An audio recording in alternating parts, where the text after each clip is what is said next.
Hello दोस्तों, नमस्कार।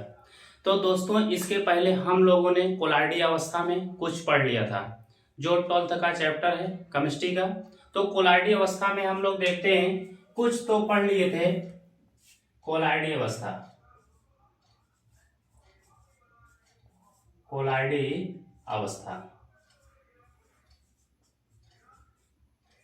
तो कोलाइडी अवस्था में हम लोगों ने कणों के आधार पर कुछ विलयन पढ़ लिए थे। किसके आधार पर? कणों के आधार पर। कणों के आधार पर, कणों के आधार पर विलयन। तो इसके पहले वीडियो में हम लोगों ने कोलाइडी अवस्था चैप्टर में कणों के आधार पर विलयन को पढ़ लिए थे कुछ। तो कणों के आधार पर टोटल कितने विलयन होते हैं? 3 विलयन होते हैं। एक होता है हमारा वास्तविक विलयन। क्या होता है? एक होता है वास्तविक विलयन, वास्तविक विलयन, और एक होता है कोलाइडी विलयन, कोलाइडी विलयन, और हमारा तीसरा हो जाता है निलंबन विलयन। क्या हो जाता है? निलंबन विलयन।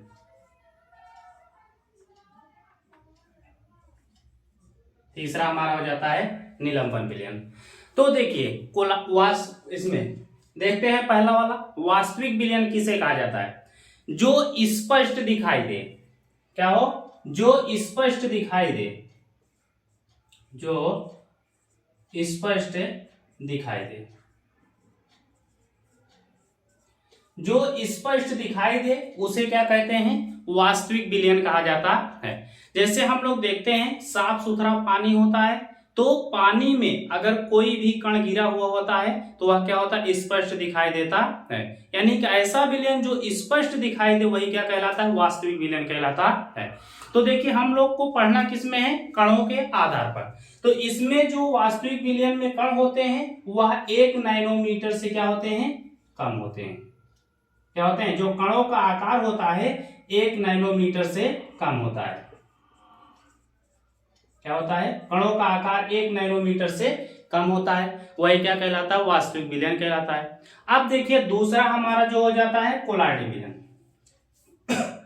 तो जो कोलाइडी विलयन होता है, यह क्या होता है? कोलाइडी मतलब हम लोग इसके पहले वाले वीडियो में देख चुके हैं, कोला धन आइडल में बदल दिए थे, यानी कि गोंद जैसा। गोंद जैसे विलयन को ही क्या कहते हैं? कोलाइडी विलयन कहा जाता है। तो इसमें हम लोग कोलाइडी में देखते हैं ऐसा विलयन जो धुंधला दिखाई देता है। क्या होता है? ऐसा विलयन जो धुंधला दिखाई देता है वही क्या कहलाता है? कोलाइडी विलयन कहलाता है। जो धुंधला दिखाई दे, जो धुंधला दिखाई दे, ऐसा विलयन जो धुंधला दिखाई दे वही क्या कहलाता है? कोलाइडी विलयन कहलाता है। एक तरह से लिख सकते हैं। उसके बाद हमें बताना किस पे है? कणों के आधार पर बताना है। तो कणों के आधार पर क्या हो जाता है? इसमें जो कणों का आकार होगा वह कैसा होगा? 1 नैनोमीटर से 200 नैनोमीटर के बीच, 1 नैनोमीटर से 200 नैनोमीटर के बीच जो कणों का आकार होगा वह वास्तविक क्या कहते हैं? कोलाइडी विलयन में 1 नैनोमीटर से 200 नैनोमीटर के मध्य होगा। यही क्या कहलाएगा? कोलाइडी विलयन कहलाएगा। अब हमारा बचा हुआ है तीसरा निलंबन विलयन। निलंबन विलयन में क्या होता है? इसमें जो कणों का आकार होगा वह क्या होगा? 200 नैनोमीटर से अधिक होगा। क्या होगा? जो कणों का आकार होगा वह क्या होगा? 200 नैनोमीटर से अधिक होगा। यानी कि जिसमें कह सकते हैं कि जिसमें कण स्पष्ट दिखाई दे वही क्या कहलाएगा? क्या कहलाएगा? निलंबन विलयन कहलाएगा। जिसमें कण स्पष्ट दिखाई दे, क्या हो? जिसमें कण स्पष्ट दिखाई दे वही क्या कहलाएगा? कोलाइडी निलंबन विलयन कहलाएगा। अब देखिए, जैसे हम लोग देखते हैं इसमें रेत का जली विलयन। एग्जाम्पल में हम लोग देख लेते हैं, जैसे रेत का जली विलयन, रेत का जली विलयन, रेत का जली विलयन। या जो है हम लोग देख लेते हैं कंकड़ का जली विलयन, कंकड़ का जली विलयन। यही क्या हो जाएगा, हमारा हो जाएगा निलंबन विलयन। निलंबन मतलब वैसे भी जानते हैं, निलंबन मतलब निकाल देना। तो हम लोग जब किसी विलयन में से कणों को निकाल सकते हैं तो वही क्या कहलाएगा, निलंबन कहलाता है। चलिए उसके बाद हम लोग देखते हैं इसके नीचे कि कोलाइडी जो विलयन होता है, कोलाइडी विलयन में हम लोग देख लेते हैं अभी दो प्रकार का होता है। क्या होता है कोलाइडी विलयन,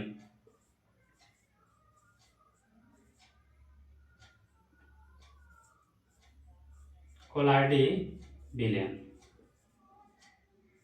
तो जो कोलाइडी विलयन होता है यह भी कितने प्रकार का होता है, दो प्रकार का होता है। एक होता है द्रव स्नेही कोलाइडी, एक होता है द्रव स्नेही कोलाइड, और एक होता है द्रव विरोधी कोलाइड।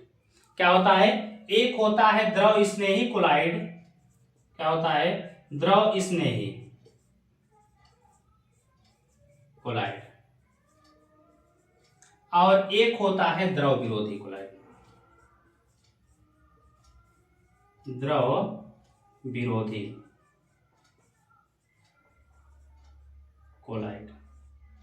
आप देखिए स्नेह का मतलब ऐसे होता है प्रेम पूर्वक, ठीक। तो ऐसा कोलाइड विलयन जो किसी भी विलयन के साथ, कोलाइड का ऐसा विलयन जो किसी विलयन के साथ आसानी से क्रिया कर ले, ऐसा कोलाइड विलयन जो किसी विलयन के साथ या किसी जलीय विलयन के साथ आसानी से क्रिया कर ले, वही क्या कहलाएगा, हमारा द्रव स्नेही कोलाइड कहलाएगा। क्या कहलाएगा, द्रव स्नेही कोलाइड कहलाएगा। तो कोलाइड का ऐसा विलयन जो किसी विलयन में शीघ्रता से, कोलाइड का ऐसा विलयन, कोलाइड का ऐसा विलयन, ऐसा विलयन जो किसी जलीय विलयन से, जलीय विलयन के साथ शीघ्रता से क्रिया कर ले, शीघ्रता से क्रिया कर ले। तो कोलाइड का ऐसा विलयन जो किसी जलीय विलयन के साथ शीघ्रता से क्रिया कर ले, वही क्या कहलाएगा, द्रव स्नेही कोलाइड कहलाएगा। अब देखिए द्रव स्नेही कोलाइड में क्या, यानी कि सावधानी पूर्वक, यानी कि आसानी से जो क्रिया कर ले किसी जलीय विलयन के साथ, वही क्या कहलाएगा, कोलाइड विलयन, यानी कि द्रव स्नेही कोलाइड कहलाएगा। अब जैसे हम लोग देख लेते हैं यूरिया, एग्जाम्पल में देख लेते हैं यूरिया का जलीय विलयन, यूरिया का जलीय विलयन। क्या देख लेते हैं, यूरिया का जलीय विलयन, चीनी का जलीय विलयन, NaCl का जलीय विलयन, ठीक, इत्यादि का जो है जलीय विलयन क्या हो जाएगा, द्रव स्नेही कोलाइड कहलाएगा। अब देखिए इसी के जस्ट अपोजिट द्रव विरोधी, विरोधी का मतलब क्या होता है, दूर भगाना या प्रतिकर्षित कर देना, वही क्या कहलाता है, विरोध करना, किसी भी चीज का विरोध करना, ठीक, वही क्या कहलाएगा। यानी कि कोलाइड का ऐसा विलयन क्या होगा कि कोलाइड का ऐसा विलयन जो किसी जलीय विलयन के साथ, कोलाइड का ऐसा विलयन जो किसी जलीय विलयन के साथ शीघ्रता से क्रिया ना करे, वही क्या कहलाएगा, द्रव विरोधी कोलाइड कहलाएगा।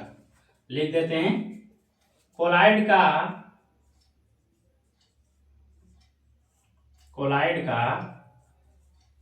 ऐसा जलीय विलयन, कोलाइड का ऐसा विलयन,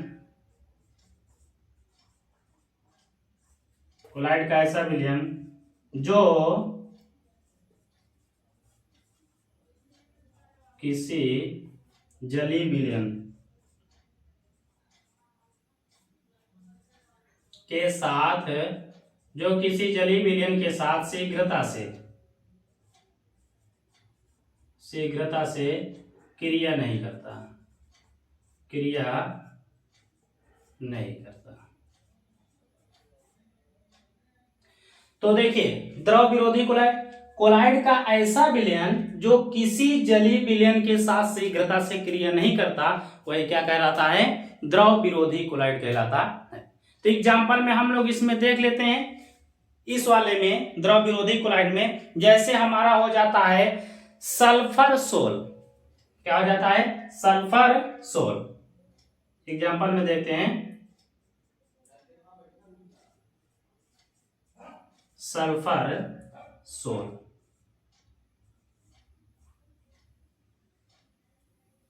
क्या हो जाता है? सल्फर सोल हो जाता है या सोन सोल हो जाता है।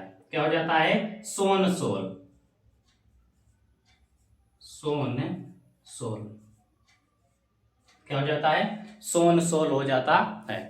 अब देखिए कोलाइड, एक जगह थोड़ा इसमें और देख लीजिए, द्रव स्नेही कोलाइड में, ठीक। तो कोलाइड में इसमें यूरिया का विलयन नहीं होगा, इसमें बल्कि क्या हो जाएगा हमारा गोंद का जलीय विलयन। क्या हो जाएगा? गोंद का जलीय विलयन।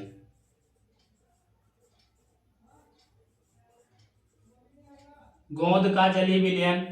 और हमारा हो जाएगा दूसरा, हो जाएगा प्रोटीन का जलीय विलयन। प्रोटीन का जलीय विलयन इत्यादि, ठीक। तो देखिए अब इसमें हम लोग देखें कि जो कोलाइडी विलयन होता है वह कितने प्रकार का होता है? दो प्रकार का। एक होता है द्रव स्नेही कोलाइड और एक होता है द्रव विरोधी कोलाइड। तो जो द्रव स्नेही कोलाइड होता है, कोलाइड इसकी परिभाषा हो जाती है, यानी किसी कोलाइडी विलयन का, किसी यानी कोलाइड का ऐसा विलयन जो किसी जलीय विलयन के साथ शीघ्रता से क्रिया कर जाए, ठीक, वही क्या कहलाता है? द्रव स्नेही कोलाइड कहलाता है, ठीक। और कोलाइड का ऐसा विलयन जो किसी जलीय विलयन के साथ आसानी से यानी कि शीघ्रता से क्रिया नहीं करता है, वही क्या कहलाएगा? द्रव विरोधी कोलाइड कहलाएगा। अब देखिए इसमें एक हो जाता है हमारा टिंडल का प्रभाव, यानी ब्राउनी गति। क्या हो जाती है? ब्राउनी गति। तो यहां पर लिख देते हैं, परिभाषा बता दे रहे हैं वैसे, चलो ऊपर इतना रफ कर देते हैं, ब्राउनी गति।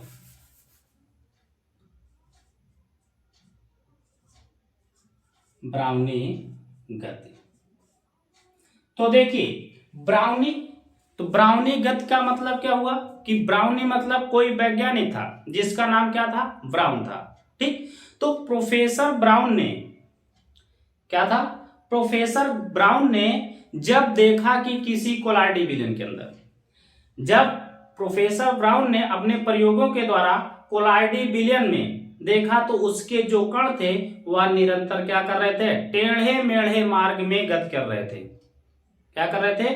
जो कोलाइड के कण थे वह निरंतर टेढ़े मेढ़े मार्ग में गति कर रहे थे और उनकी जो गति थी वह अनियमित गति थी। क्या थी? उनकी जो गति थी, कणों की जो गति थी वह कैसी गति थी? अनियमित गति थी, ठीक। तो इसको सर्वप्रथम किसने देखा? प्रोफेसर ब्राउन ने देखा, इसीलिए इसे क्या कहा गया? ब्राउनी गति कहा गया। क्या कहा गया? इसे ब्राउनी गति कहा गया, ठीक। तो कौन थे? Professor brown.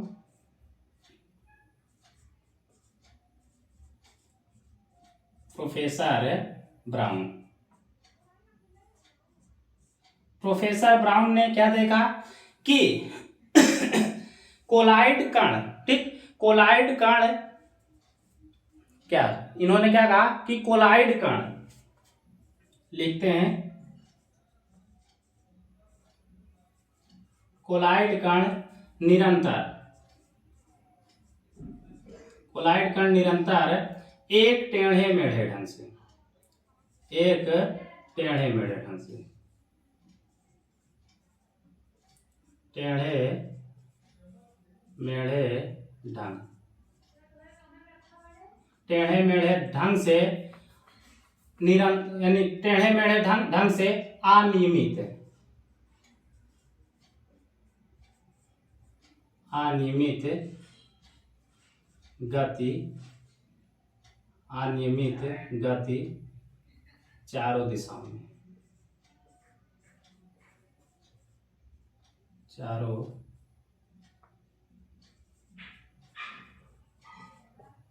दिशाओं में करते हैं। तो देखिए ब्राउनी गति किसे कहा गया? प्रोफेसर ब्राउन ने देखा कि कोलाइडी कण निरंतर एक टेढ़े मेढ़े मार्ग में क्या करते हैं? गति करते रहते हैं और इनकी जो गति होती है चारों दिशाओं में होती है। इसी को क्या कहा गया? ब्राउनी गति कहा गया। क्योंकि इसकी खोज किसने किया या किसने सर्वप्रथम देखा? तो ब्राउन नामक वैज्ञानिक ने देखा, ब्राउनी नामक वैज्ञानिक ने देखा। तो आज की क्लास दोस्तों यहीं तक, फिर आगे मिलते हैं, तब तक के लिए जय हिंद।